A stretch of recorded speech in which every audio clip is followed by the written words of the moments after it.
आरक्षणाला धक्का लागणार नाही अशी एक महत्त्वाची घोषणा सुद्धा मुख्यमंत्री एकनाथ शिंदे यांनी केलेली आहे। सुप्रीम कोर्टामध्ये टिकणारं आरक्षण देण्यात येईल असं सुद्धा मुख्यमंत्री एकनाथ शिंदे यांनी म्हटलंय। नोंदी असलेल्यांना कुणबी प्रमाणपत्र देण्याचं काम सुरू झालेलं आहे अशी घोषणा सुद्धा मुख्यमंत्री एकनाथ शिंदे यांनी केलेली आहे।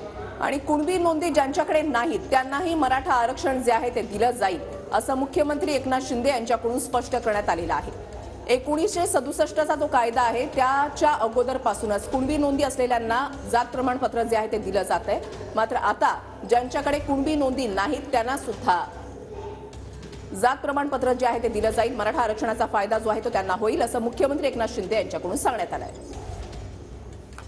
मराठा समाजाला आरक्षण मिळाल्यानंतर जे आता ओबीसी मध्ये काही मराठा समाजाची लोक म्हणजे कुटुंब आहेत ते ओबीसी मध्ये गेलेले आहेत। आता हे जे मराठा समाजाचं स्पेशल आरक्षण असेल ते त्यांना लागू होईल का? नाही, याच्यामध्ये मराठा समाजाला आरक्षण आपण देताना जे तुम्ही म्हणाला ते कुणबी दाखल्यांचा विषय, ज्याच्या जुन्या नोंदी कुणबी आहेत 1967 पूर्वीच्या, त्या जुन्या नोंदीचा कायदा आहे पूर्वीचा, आपण काय नवीन केलेला नाही।